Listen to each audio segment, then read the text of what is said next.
नमस्कार, जय भीम। आज जय भीम। इस खास बातचीत में हमारे साथ हैं अशोक दशरथ मेश्राम। अशोक दशरथ मेश्राम पैंथर हैं। पैंथर कहने का मतलब है दलित पैंथर से जुड़े रहे हैं।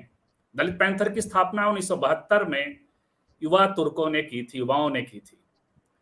वे युवा थे जो निराश थे अपने राजनीतिक नेतृत्व से, दलित नेतृत्व से। तत्कालीन जो दलित नेतृत्व था, जो बाबा साहब के बाद महाराष्ट्र में खास करके दलित आकांक्षा को, दलित राजनीति को रिप्रेजेंट कर रहा था, उससे निराश युवाओं ने, व्यवस्था से आक्रोशित युवाओं ने, ब्राह्मणवाद के खिलाफ आक्रोशित युवाओं ने दलित पैंथर की स्थापना की थी। ये सब के सब कॉलेज में थे और साहित्यकार थे। वे नाम थे नामदेव ढसाल, राजा ढाले, अरुण कांबले आदि। और वो एक ऐसा आंदोलन था जिसने चौतरफा प्रभाव डाला महाराष्ट्र की राजनीति पर, देश की राजनीति पर, देश के दलित की राजनीति पर और साहित्य पर भी। मैंने जैसा कि कहा कि इसमें अधिकांश साहित्यकार भी थे। यह काफी पावरफुल मूवमेंट था।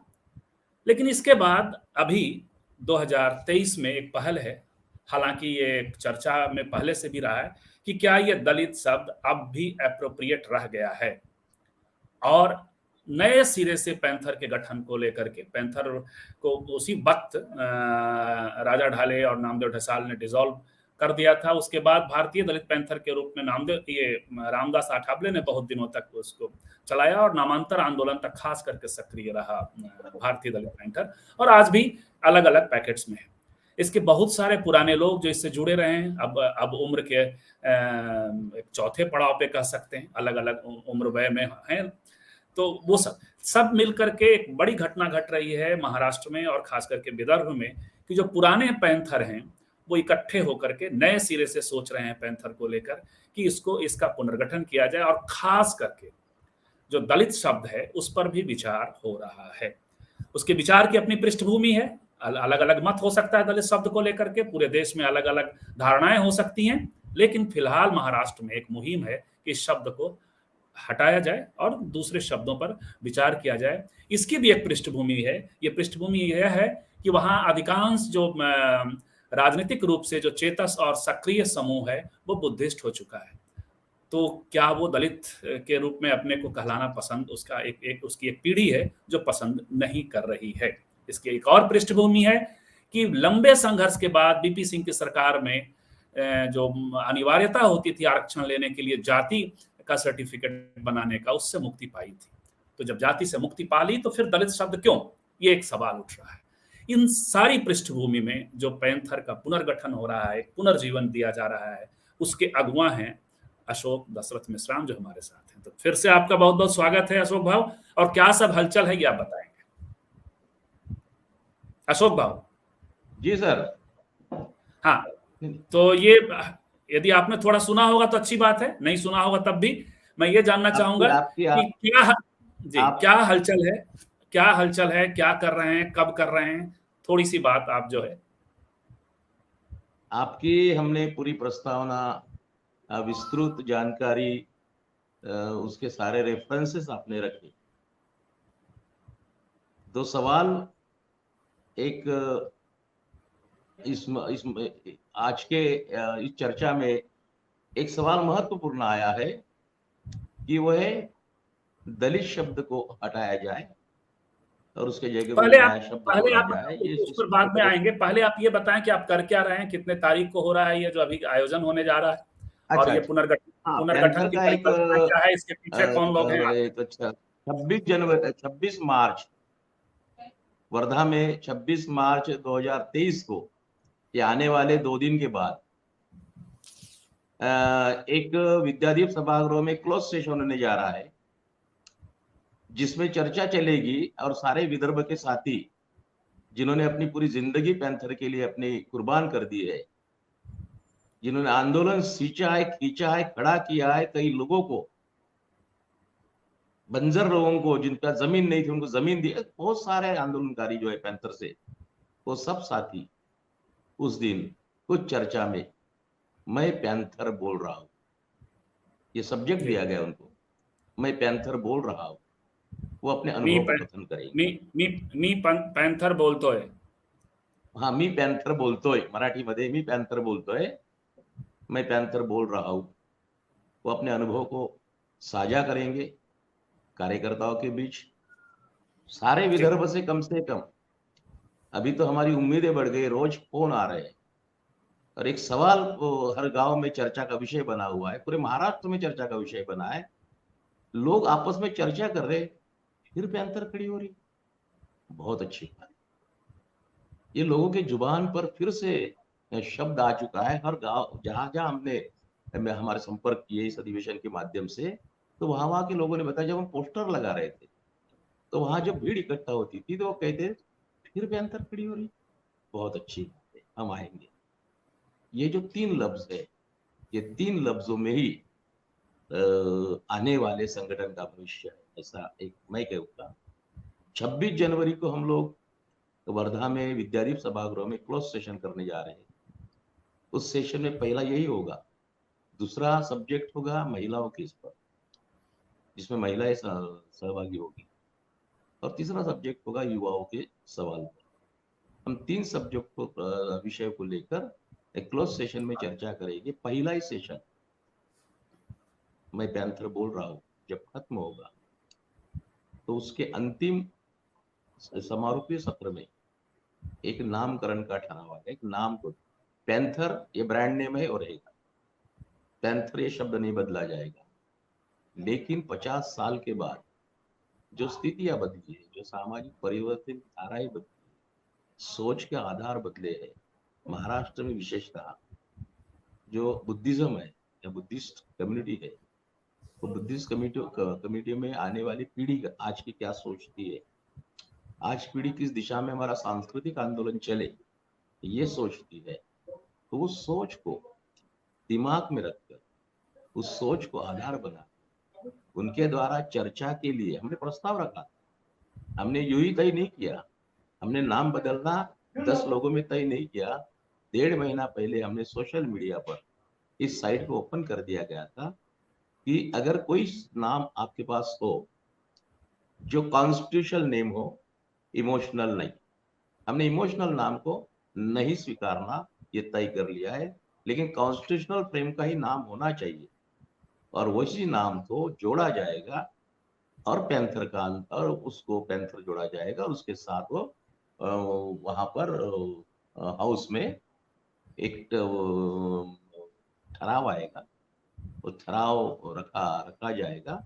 उस ठहराव का अच्छा विशेषता हम आपको बता दें, 84 साल के पैंथर देवबाजी खंडारे जो दारवा के हैं, 84 इयर्स, मुझे लगता है 84। जिनका रिश्ता शायद आप लोग बताते हैं कि भीमा कोरेगांव जी हाँ, वो है ना। हम जिनका रिश्ता 84 साल के पैंथर देवबाजी खंडारे की अध्यक्षता में ये कॉन्फ्रेंस चलेगी, हॉल का क्लोज सेशन चलेगा, जिसमें सारे निर्णय होंगे और उस निर्णय की घोषणा शाम को 5:30 बजे यशवंत महाविद्यालय के ग्राउंड पर जो खुला अधिवेशन होगा पैंथर का सेलिब्रेशन 50 इयर्स। तो ये जी हाँ पूरा करें। हाँ, उसमें सारी घोषित निर्णयों करें, को घोषित करें। जो मिनट्स पास होगा, जो डिस्कशन के बाद एक मोटी, लेकिन चूंकि आप लोग सोशल मीडिया पर डिस्कस कर रहे हैं तो किस दिशा में निर्णय जाने वाला है उसकी जानकारी अशोक मिश्राम दे रहे हैं। थोड़ा सा और बताइए हिंदी पट्टी के लोगों को, हिंदी भाषा, हिंदी समाज के लोगों को कि ये क्या है, पैंथर से क्या लगाव है। आपने कहा दोबारा गठित होने पे बहुत लोग उत्साहित हैं, क्यों ऐसा है, क्यों उत्साहित है? हाँ, उसका कारण बता। हिंदी भाषिक हमारे सभी साथियों को एक बहुत हाथ जोड़कर एक विनती है कि doctor Ambedkar is universal person. Doctor Ambedkar आपके हिंदी भाषिक लोगों से हमें बहुत खपा है। हम लोग सारे महापुरुषों के प्रति आदर व्यक्त करते, उनको हम रिस्पेक्ट करते, बाबा साहब ने किया था। लेकिन हम देखते हैं कि फोटो लगाने के चक्कर में एक जिसकी ऊंची हिमालय से ऊंची है और जिनकी ऊंची हिमालय तक, उनका रिस्पेक्ट करते हुए देखो आप तय करो उनकी ऊंचियां, हम नहीं तय करेंगे। लेकिन कहाँ के कहाँ उनकी फोटो लगा रहे हो। कहाँ होना चाहिए बाबा साहब, हम लोग किस लाइन में कहाँ ढकेल रहे हैं उनको, उनकी सारी पर्सनालिटी को हम डैमेज कर रहे हैं, और ये बात में ध्यान में आती नहीं। ये हमारे महाराष्ट्र तो इस बारे में बहुत सचेत होता है, बहुत जागरूक होता है। और इसलिए बाबा साहब का आंदोलन, ठीक है, हम लोगों ने यहाँ पर, हम हमारी संख्या बहुत बड़ी है, हम कुछ भी पॉलिटिक्स में इंटरफेयर कर सकते हैं, उसके बावजूद हम सत्ता में नहीं आ पाए, ये हमारे लिए कोई दर्द की बात नहीं, लेकिन सामाजिक चेतना का, बुद्धिज्म को देखिए चंदन भाई, एक बड़ा मशहूर हम बात कहेंगे, और ये दुर्भाग्य हिंदी बेल्ट के लोग पढ़ते हैं नहीं पढ़ते हमें मालूम नहीं, उन्होंने पढ़ लेना चाहिए कि धम्म क्रांति, जब बाबा साहब ने दीक्षा भूमि पर दीक्षा ली और अपने अनुयायियों को दीक्षा दी, उसके बाद महाराष्ट्र और पूरे देश में क्या राजनीतिक हलचल हुई। जरा हमारे हिंदी बेल्ट के लोग नहीं पढ़ते, ये हमारी, ये हमको बुरा लगता है। उन्हें सोचना चाहिए कि कैसे कैसे पड़ाव आए, कैसे कैसा चेंजेस आया। बाबा साहब ने बुद्धिज्म को एक्सेप्ट करने के बाद महाराष्ट्र में पैंथर क्यों खड़ा, बुद्धिज्म एक्सेप्ट करने के बाद पैंथर खड़ा हुआ है। सोचिए 70 का पेरुमल कमीशन का रिपोर्ट पढ़िए ना, पेरुमल कमीशन है अभी भी पूरे वेबसाइट पर, क्या कहता है पेरुमल से 70 में, 60 में कमीशन को गठित किया गया था।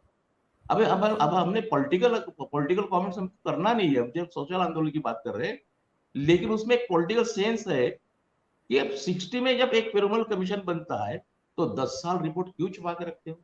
अब जब 10 साल के बाद विरोधी दल द्वारा प्रेशराइज करने के बाद आप जब पटल पर रखते हो, तो उसके सबसे गंभीर परिणाम महाराष्ट्र में आते, तो उसका नाम है कैंसर।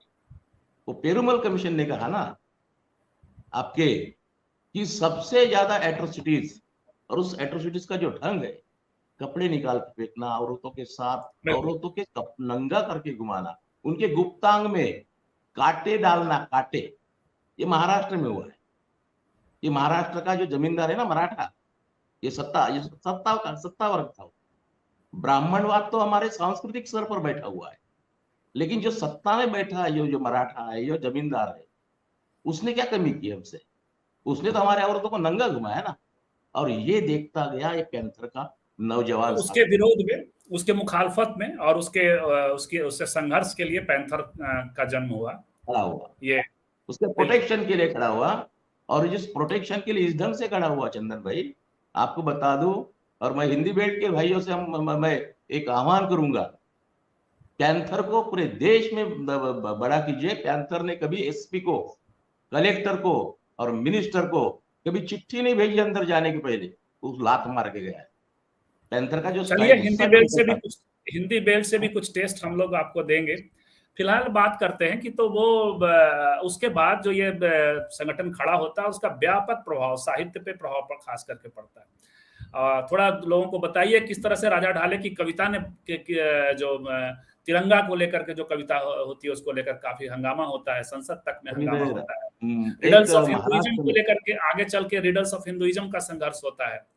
जी, तो थोड़ा ये सब बताएं ताकि लोगों को समझ में आए कि ये जो है लगाव का कारण क्या है, फिर आप जो आज कर रहे हैं उस पर बात करते हैं। जी, तो मैं सभी साथियों से ये बताना चाहूंगा, सभी साथियों को, कि राजा ढाले जी, नामदेव ढसाल तो कहते हैं कि नामदेव ढसाल की सारी पिक्चर अगर हमारे सब साथियों ने देख लिए तो आप इमेजिन कर पाओगे कवि हैं जी। नहीं, वो केवल कवि नहीं थे ना, नामदेव ढसाल जी एक, हाँ जो भी थे, तो अब सबको मालूम है तो मैं इस पर नहीं जाऊंगा, लेकिन नामदेव ढसाल जी जो बताएं तो नामदेव ढसाल जी बंबई की टैक्सी चलाते थे। ये टैक्सी चलाने वाला एक शख्स जिसके एक इशारे पर एक उंगली खड़ा कर देता है तो बंबई की पूरी टैक्सियां रुकती थी। यह दहशत नामदेव के साथ पैंथर शब्द से, और वो देखा कि वहां के सारे अंडरवर्ल्ड के लोगों ने ये देखा कि नामदेव ढसाल जैसा आदमी जिसके एक उंगली पर पूरी बंबई की टैक्सियां रुक रही है, और अंडरवर्ल्ड ये पूरा के पूरा टैक्सियों में घूमने वाला था।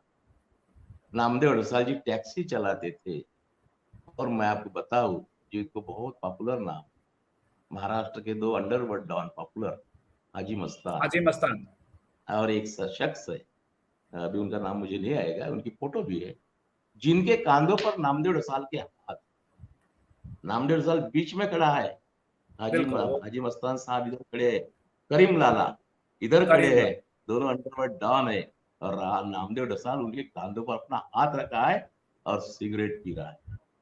तो ये मुद्दा इतना बताना है कि सोचिए नामदेव ढसाल की इमेज क्या होगी कि अंडरवर्ल्ड, बल्कि नामदेव अंडरवर्ल्ड ढसाल अम्बेडकर नहीं हालांकि होता, उसमें सुनिए। अंडरवर्ल्ड का जो सोशल समीकरण है, अंडरवर्ल्ड का जो सोशल समीकरण है वो भी उसमें बहुत महत्वपूर्ण होता है कि जिस हाँ, पसमानदा दलित दलित पृष्ठभूमि के मुसलमान और हिंदू उसमें शामिल रहे हैं, वो बहुत महत्वपूर्ण। जी अशोक बाबू आगे सबसे बड़ी आगे। बात तो आपको बता दूं, एक मुस्लिम और दलित बोलेंगे थोड़ी देर के लिए, आज का बुद्धिस्ट जो भी महाराष्ट्र में है, बिल्कुल आज दलित आप हमने बोलें, देखा, और हम तो अभी दलित हमने बोलेंगे, हम देखा लोग है। हिंदी क्षेत्र से हाँ? हैं, तो आप दलित बोलें आज के लिए, और हम ठीक है, लगातार कोई अभी बात दलित नहीं। बोलेंगे, क्योंकि हम यस जहां यस, हिंदी क्षेत्र में हैं वो पूरा कोई हिंदी क्षेत्र का दलित वर्ग अभी बुद्धिस्ट नहीं हुआ है। जी आगे जारी कोई रखिए। प्रॉब्लम नहीं, कोई। जी हम कहते हैं कि महाराष्ट्र का जो वो अम्बेडकर है, दलित है, और जी यहाँ का मुसलमान है, पसमंदा मुसलमान जिसको हम कहते हैं, जो एकदम जी पीछे के लाइन में खड़ा हुआ। नामांतर के आंदोलन में 10 मुस्लिम लड़के शहीद हुए हैं। यहाँ मारे गए, महाराष्ट्र में 10 मुस्लिम लड़के मारे गए। ये 10 मुस्लिम पैंथर के कार्यकर्ता थे, ये लड़े नामांतर के लिए और उनको शहीद हो गए। तो ये जो महाराष्ट्र में मुस्लिम समाज के साथ केवल हमारा राजनीतिक नाता नहीं रहा है। हम सब बिल्कुल। सुबह उठते हैं ना, कभी हमको लगता है वो हमें वालेकुम, हम उनको जय भीम कहते हैं, हम उनको वालेकुम सलाम तो कहते हैं, एक वो हमें जय भीम जी कहते हैं, इसमें कोई पॉलिटिक्स नहीं होता। ये जी तो एक सहजता से एक पृष्ठभूमि नाता देखिए, बनता बात अशोक भाव बात करने के लिए हमारे पास चूंकि एक लिमिटेड समय है। होता है, और पैंथर एक ऐसा विषय है जिस पे लंबी बात हो सकती है, तो नामदेव ढसाल का एक परिचय हमारे साथी जो इसको देखेंगे उनको मिल गया होगा।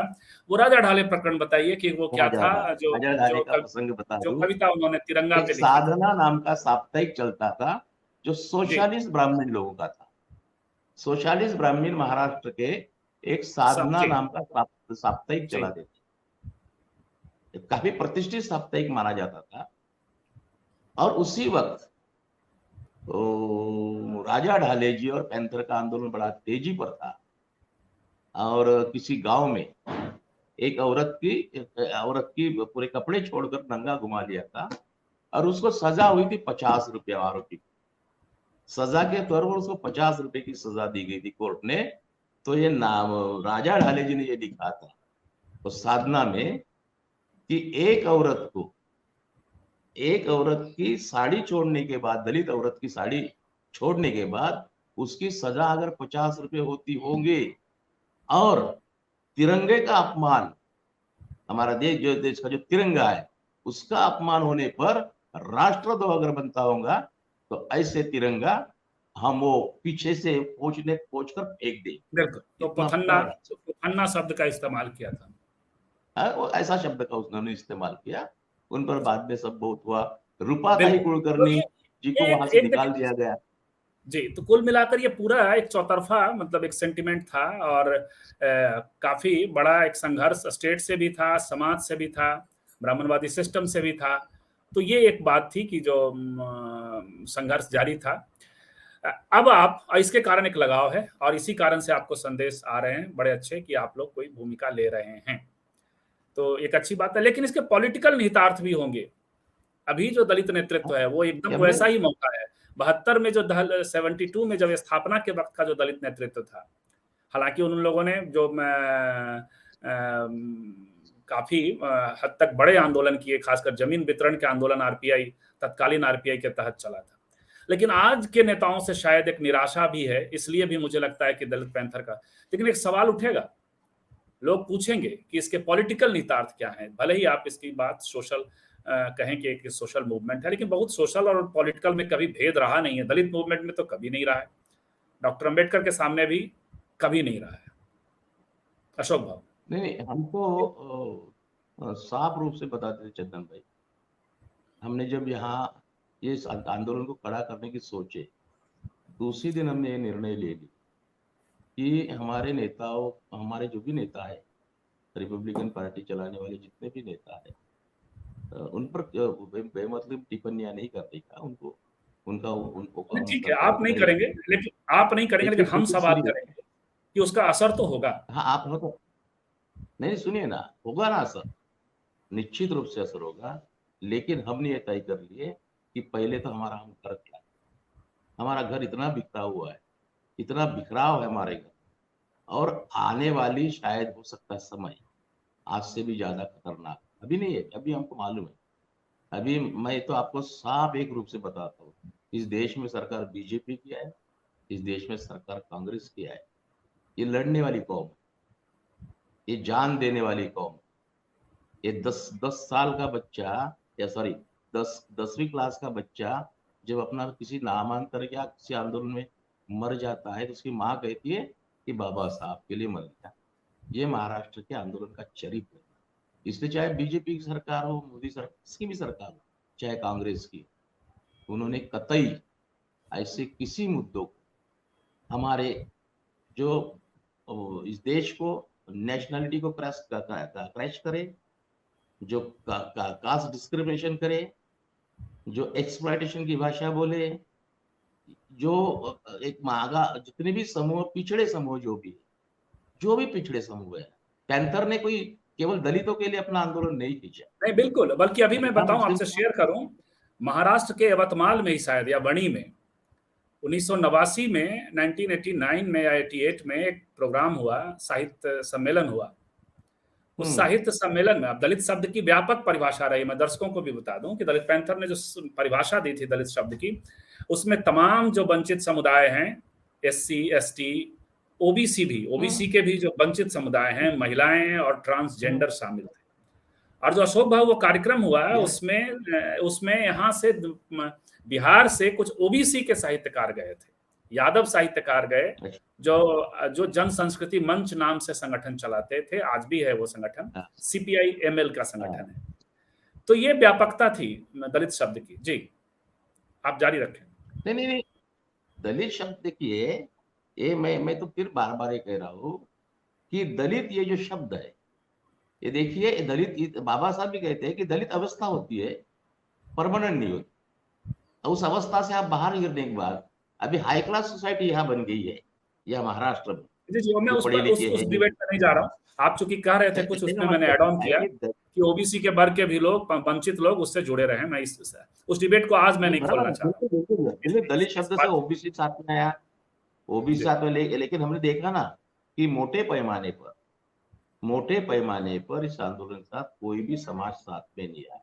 थोड़े बहुत बुद्धिजीवी आए, बाबा साहब के वक्त जेदे जवड़कर छोड़कर चले गए ना भैया। जेदे जवड़कर तो सत्यशोधक समाज की स्थापना की, और वो बाबा साहब को जातिवादी छोड़कर चले गए ना, इसको कैसे भूलेंगे आप? लेकिन चित्रे को अब वो आजीवन महासचिव बनाए रखते हैं और रजिस्ट्रार बनाते हैं सिद्धार्थ कॉलेज के। तो दूसरे लोग तो थे, चित्रे को, चित्रे की बात कर रहा हूँ, उनको उन्होंने रजिस्ट्रार बनाए रखा, और अपनी सोसाइटी जो बनाई सिद्धार्थ कॉलेज की, उसका महासचिव बनाया उन्होंने।